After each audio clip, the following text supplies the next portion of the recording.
Today, we will be having a very special episode, an interview with Master Gardener Clyde Majerus.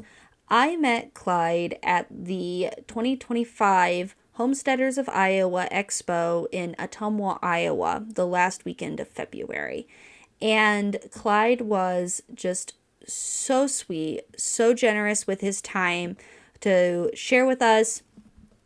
And he gave us some of his patented garden calendars to do a giveaway with all of you. So at the end of the episode, I will be sharing how to sign up for that, get entered into that drawing.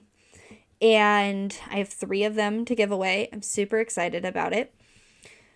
I walked into the vendor's hall and they were one of the first booths, and I knew that we were doing this series all month on gardens, and I just knew, I saw it, and I was like, I have to tell you guys about it. And I just casually mentioned, oh, well, do you have a website, that I could direct people to? Because I'd love to tell my listeners about this. And they're like, oh, you're a podcaster? Here. Super sweet, super nice, very informative. I'm very excited to let you listen to the episode. As a point of reference, I don't think this audio will be quite as clean as my normal episodes. We were we were recording it in the big hall, and there were some people milling around. There was another event getting set up next to us, so please forgive any, disruptions in the audio, but I am very excited to introduce you to Clyde Majerus. Welcome to Simply Living Homestead, where we empower homesteaders and preserve traditions. I'm your host, Amanda Carlin, and I help homesteading families bring peace and order to their lives. My friend, are you overwhelmed with all the tasks on your homestead? Do you wish for a mentor to guide you through the tough moments each day? Then you've come to the right place. Together we will learn to organize our homestead, love our families well, and walk in the peace of God. If you're ready to get unstuck from the constant feeling of overwhelm, then join us each week as we explore practical advice, inspiring stories, and heartfelt encouragement to help you thrive. Let's grow a sustainable, meaningful life together, both in the home and on the homestead.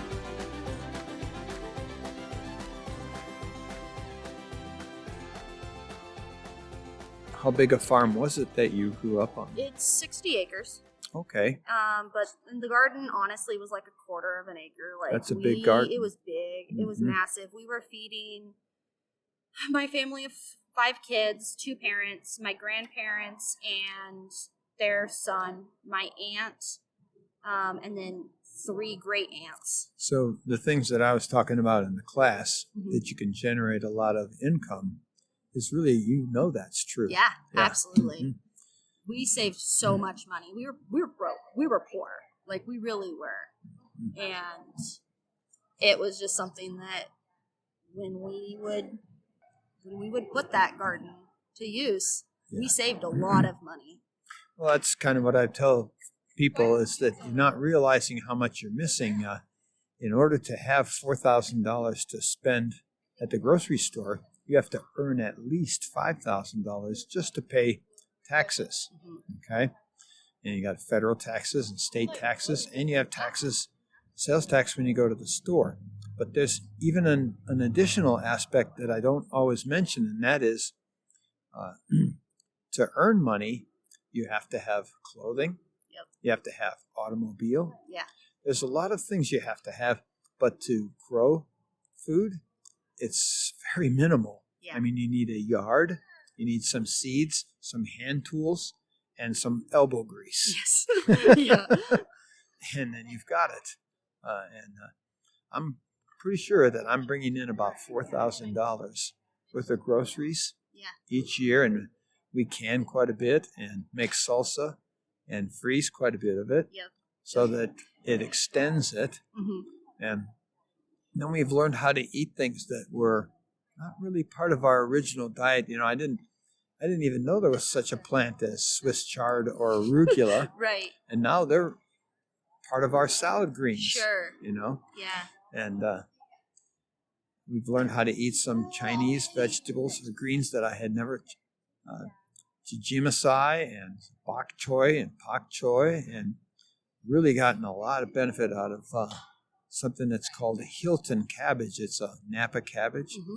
I don't know if you saw the picture in the presentation. I did, yes. It's huge, and it's very robust. Yeah, okay. You can plant it and grow it like crazy. Yeah. What does one of those taste like? I've never had one.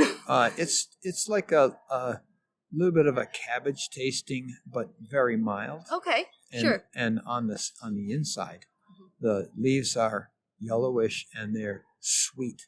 Okay. It's almost like you're eating vegetable candy. Could you chop it up and use it like you would like a cabbage salad? Yeah, you can use it up in a salad. Actually, you could use it like a lettuce salad because its leaf is light. Sure. And then I like to put peanut butter in the stalks, or you cut the stalks up and put them in a soup. They're really good, like a cabbage in a soup. And she makes potato cabbage soup. That's good. That sounds so yummy. I'm getting hungry. How about you? Sounds delicious. Yes, that actually sounds really yummy.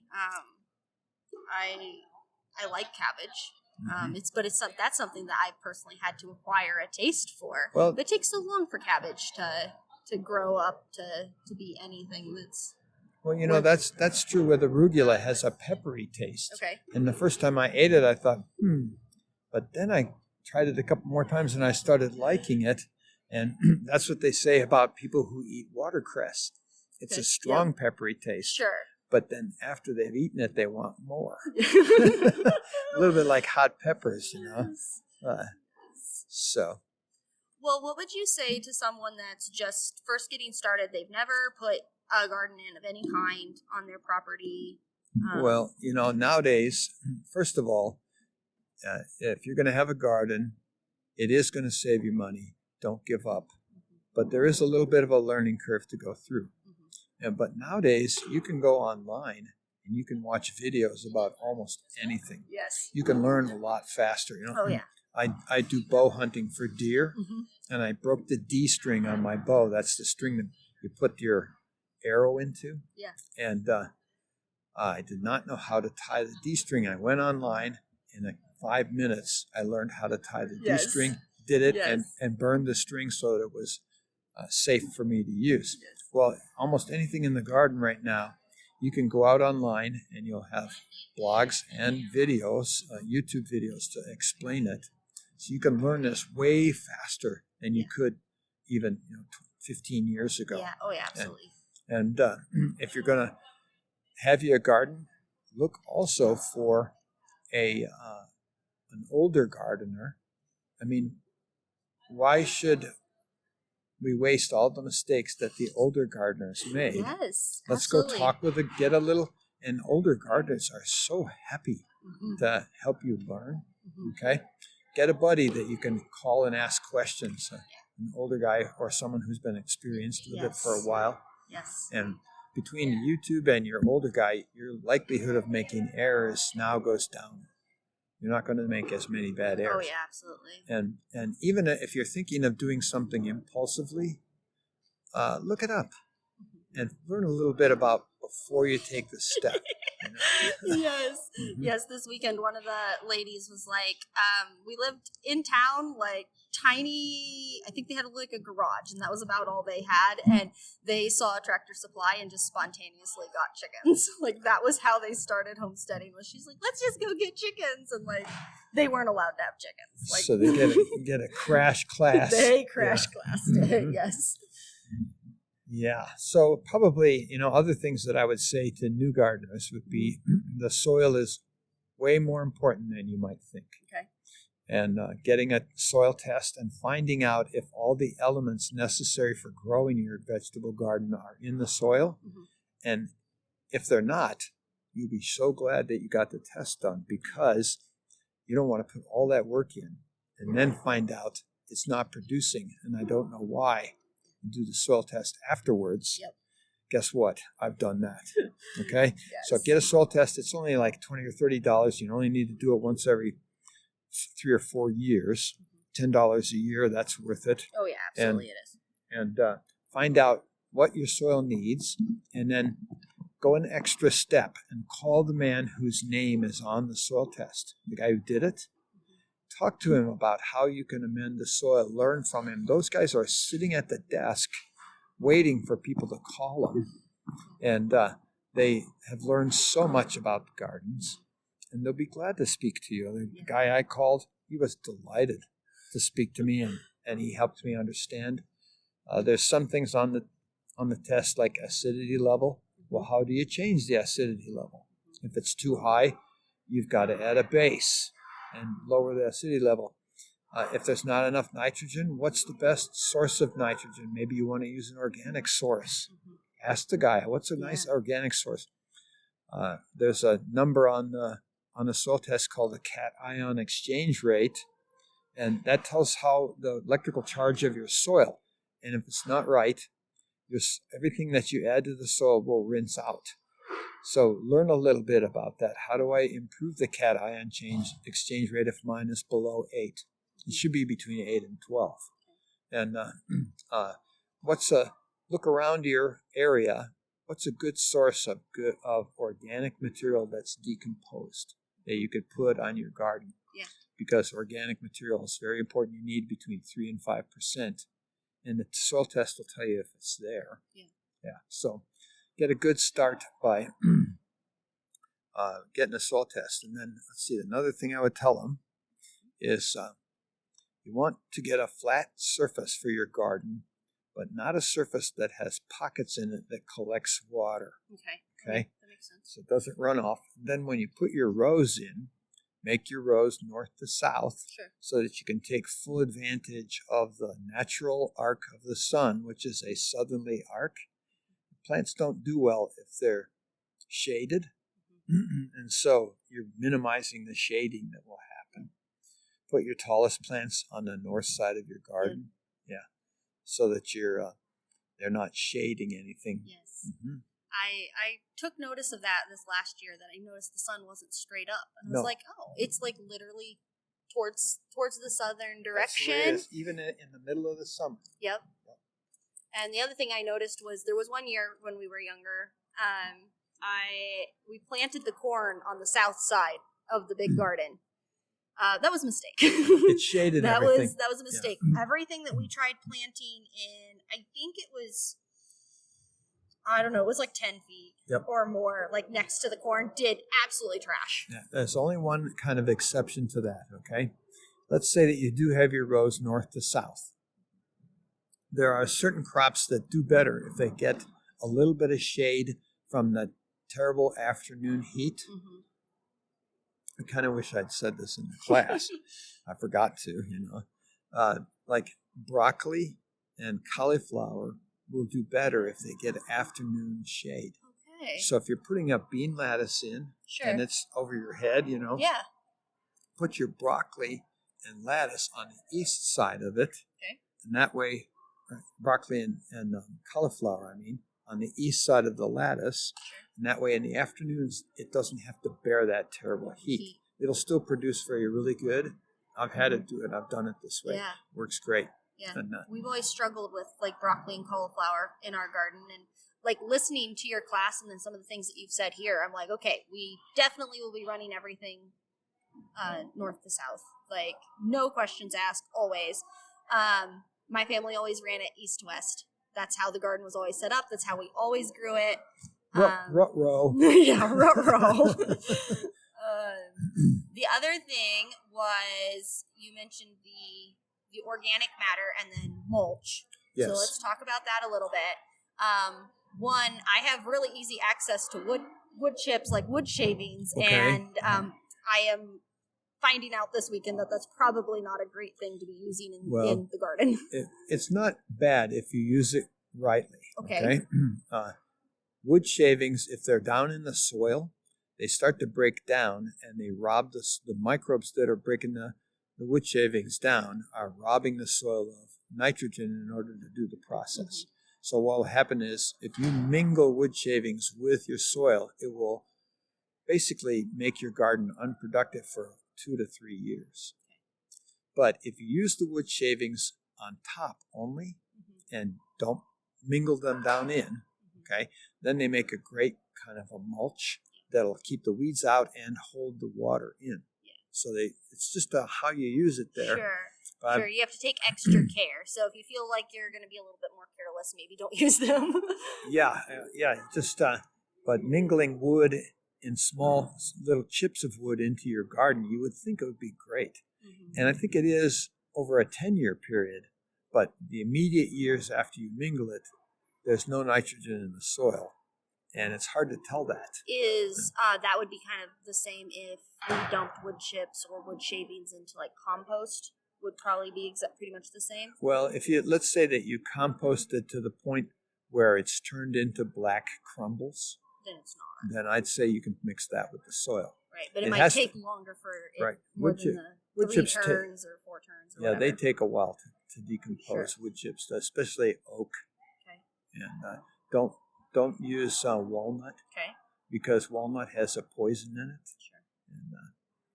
And, I've heard that it was bad for horses' feet. I wasn't sure if it did anything to the garden. It's bad for gardens too. Okay. Yeah. All right. And they say if you're going to bury wood, you can bury wood under your garden as a fertilizer. Don't bury walnuts. Okay. Walnut pieces. Yeah. Sure, that makes sense. So, what would you recommend for like mulch besides not using wood chips? I live down in the Ozarks in the south of Missouri. Sure. Okay, and there's a lot of cattle raised in that area. Mm-hmm. We're kind of like an extension of Oklahoma and Texas. Mm-hmm. And in my area, there are a lot of feedlots where they're feeding cattle out. Mm-hmm. And one of the feeds that they use for them is ideal for your garden, and that is cottonseed hulls. The hulls of cottonseed and stems are all ground up. Yep. And in South Missouri, in the Boot Heel, a lot of cotton is grown, so it's readily available in our area. And once it decomposes, it has the perfect acidity level for growing vegetables, 7.0. Okay, so the man I sell my cattle to, he helps me get some cottonseed hulls that are decomposed, but you can use them before they're decomposed as a mulch. Then they'll decompose on your garden and they'll become excellent soil. So it's a win-win. Yeah. You win when you're mulching and you win when you're growing. I use the totally decomposed. It's like a crumbles, and I filled my raised beds with that. Oh, that's awesome. And raised beds would be a great way to go when you're young, but they're really expensive. Mm-hmm. So I did all flat gardens until I got older and my kids were raised. Yes. And I had enough money to buy the raised beds, and I got enough aches and pains to want to have the raised beds there too. So yes. Yeah. What about like straw? I've heard like deep mulch with straw. Can that be like mixed into the soil, like as it decomposes, or would it be better to pull it off? Well, straw is a great mulch, and it doesn't hurt your soil like wood chips does. Sure. But straw decomposes very slowly. That's what I was thinking. That's what I kind of was noticing. So it's not going to be soil for many years after you put it in. But it's great. I mean, I've used it down the rows, down the walk rows. Okay. And it's great for keeping the weeds out. Mm-hmm. And it also is terrific for keeping the water in your soil during those really dry seasons of the year. We'll go a lot of times 8 weeks without any significant rain in Missouri between July 4th and the end of August. And so I've strawed the garden, and it made a big difference. And when you water it, the water stays there. It doesn't dry out immediately. And I've looked at different areas, like an area of the garden where I didn't put the straw. Sure. It was dry as a bone and cracking up. And the straw is keeping the moisture underneath my plants. Yeah, it's a number 2 go-to, I would say. But straw is going to bring some weeds in.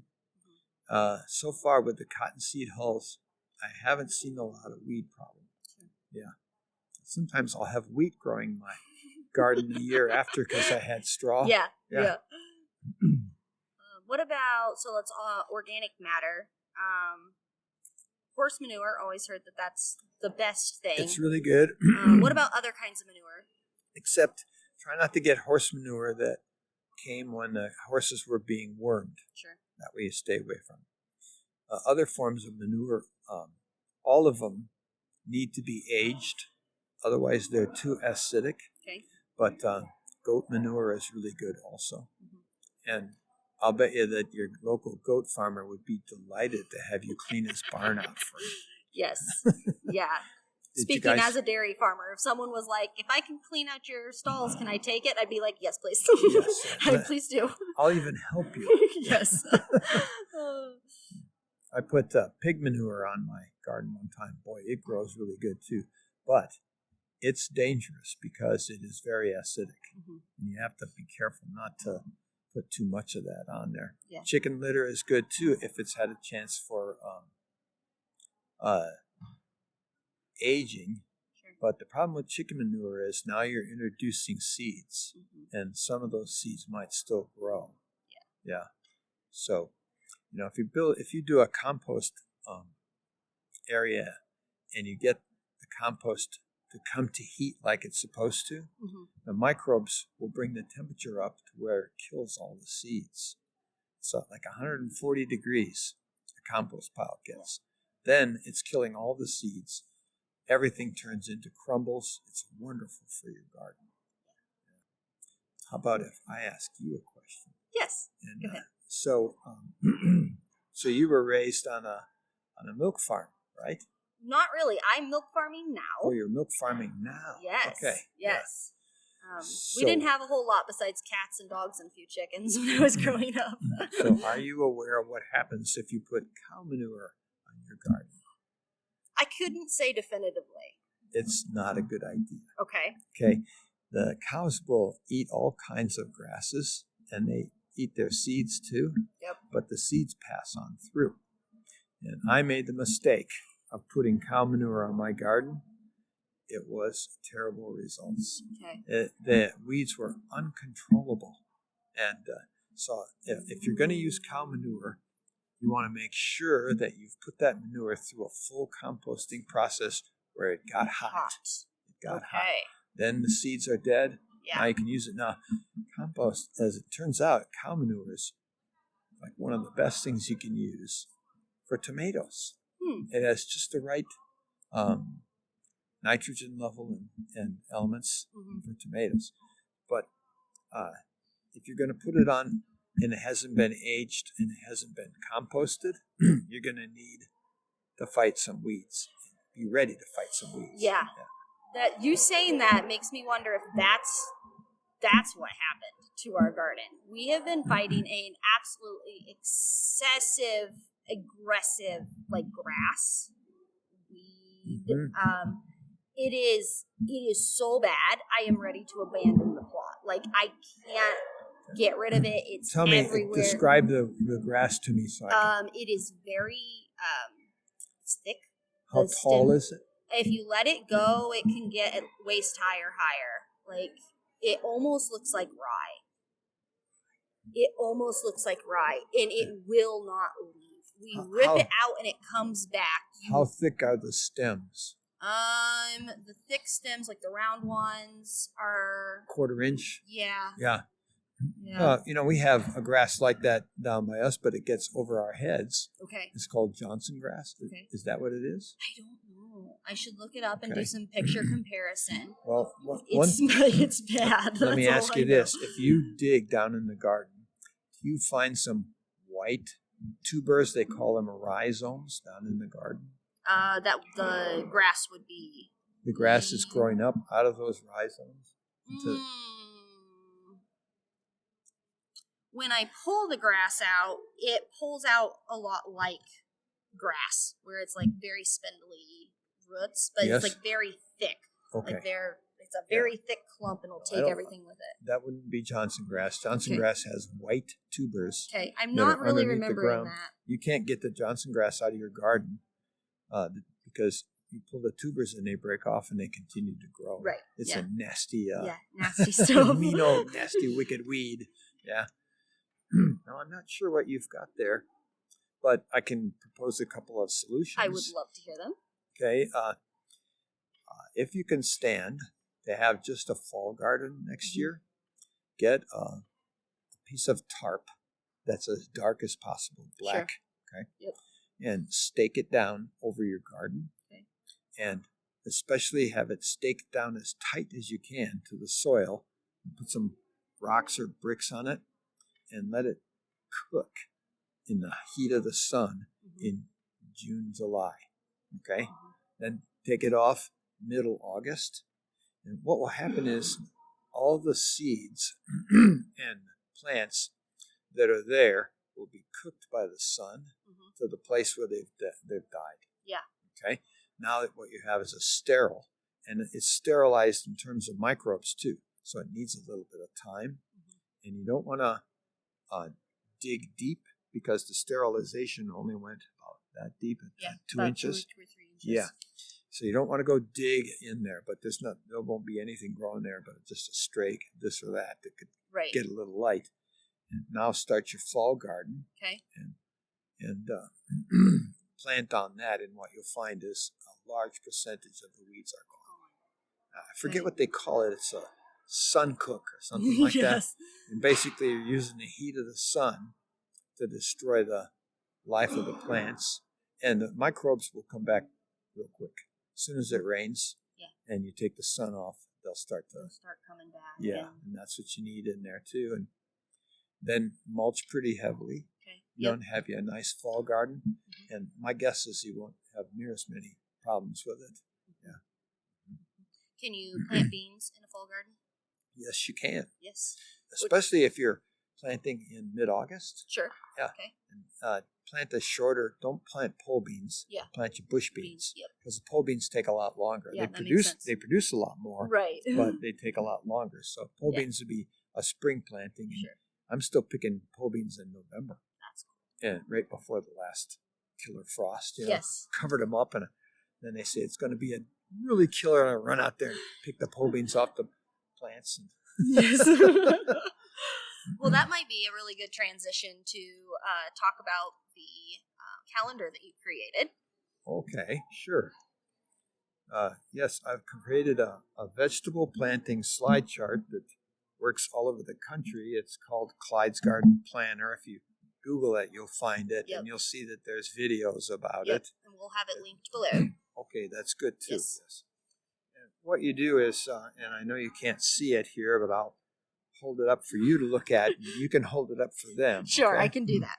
You slide a frost line on a horizontal calendar to your local frost date.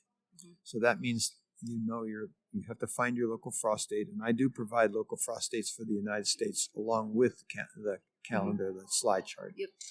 And once it's in place, the chart gives you the first planting dates in the spring for each garden vegetable, beginning with things like onions and peas and spinach. They plant ahead of the frost, but waiting on the frost-sensitive items like melons and peppers and tomatoes and okra, and plant them after the danger of frost is past.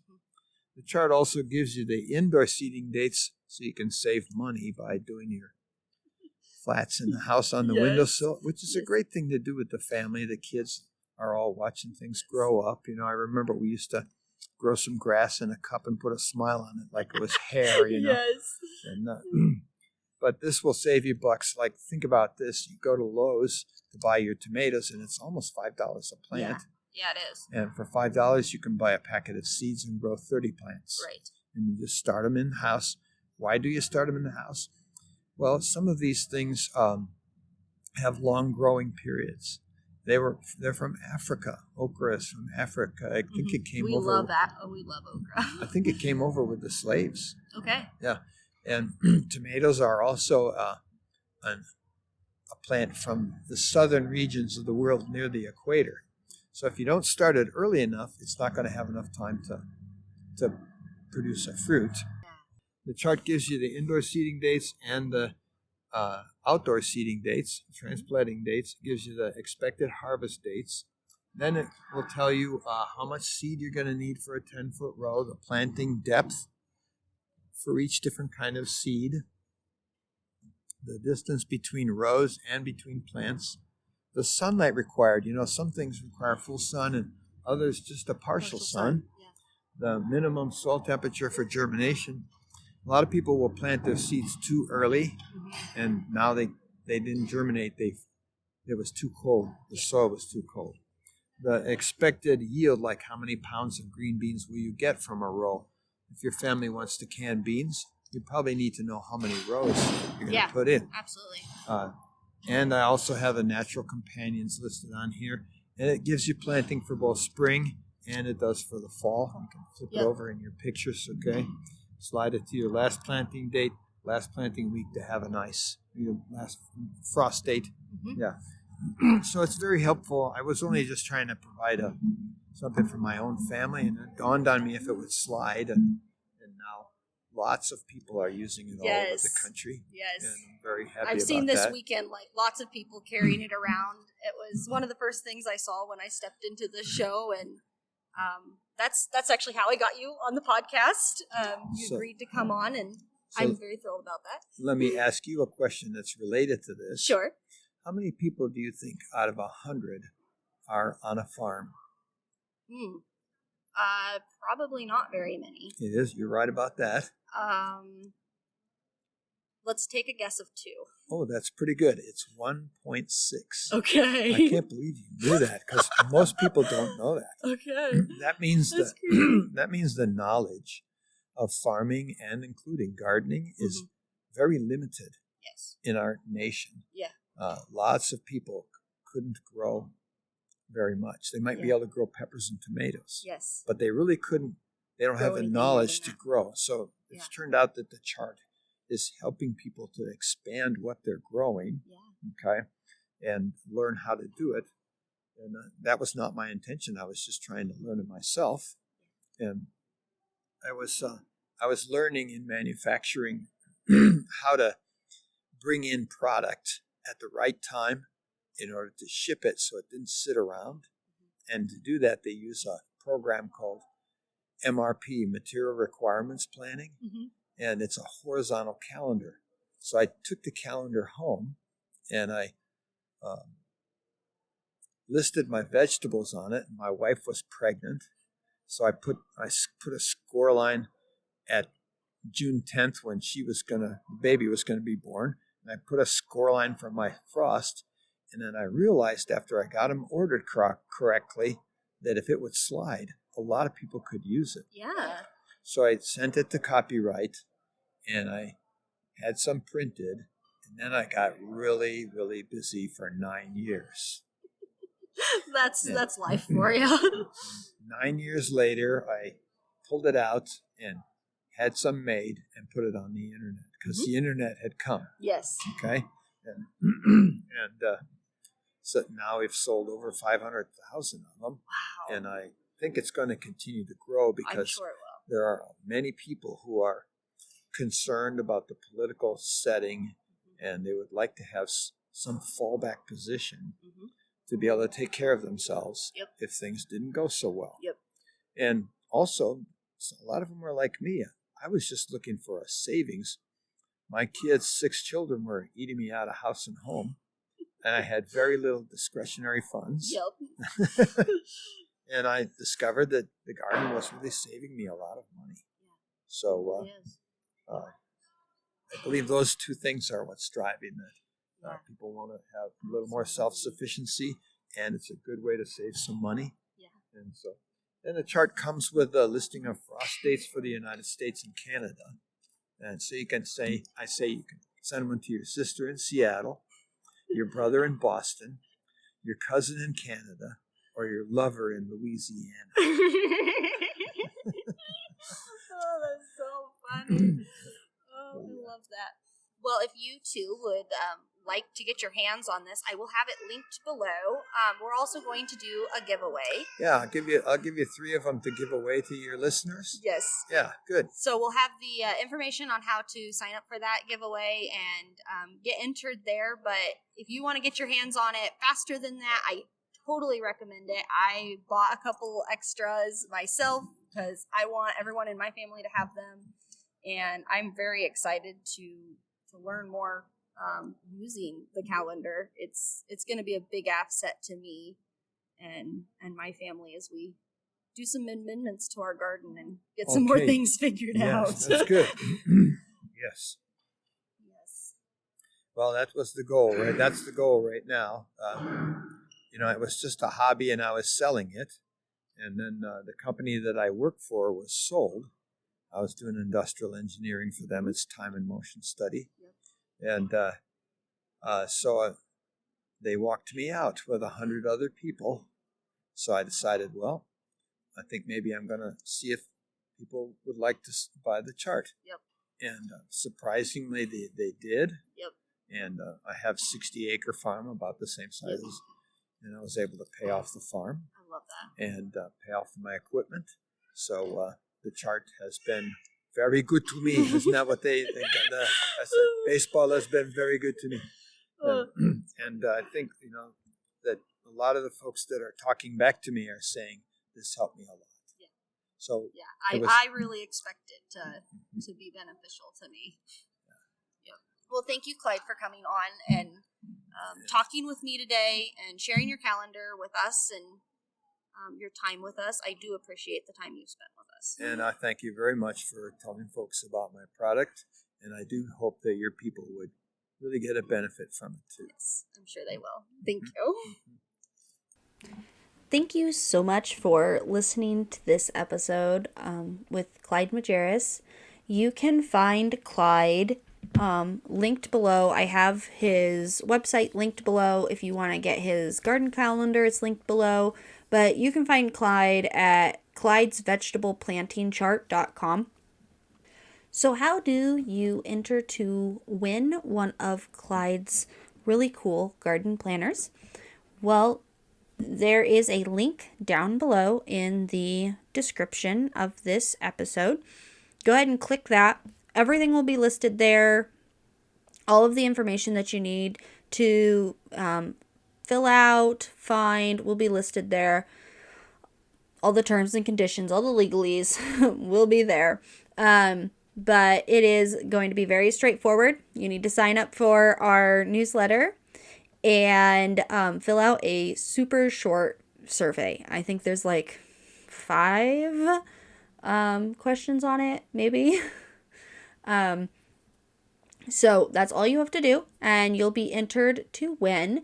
We will be drawing the winner on March 31st. So if you are listening to this episode right at launch, go get entered to win, and I will be randomly drawing 3 names from that survey. And that will be drawn, like I said, on March 31st. So you've got a whole week to go and get entered. I will mail it to you, contact you, and we'll arrange mailing if you win. Thank you so much for listening today. I hope you have a super blessed week.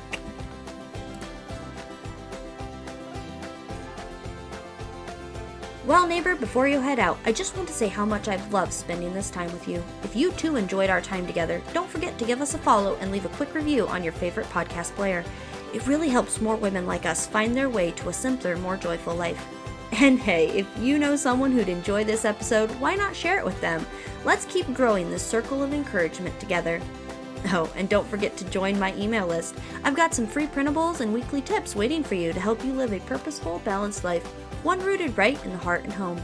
Thanks for being here, friend. You're doing a great job. I can't wait to chat again next week here at the Simply Living Homestead.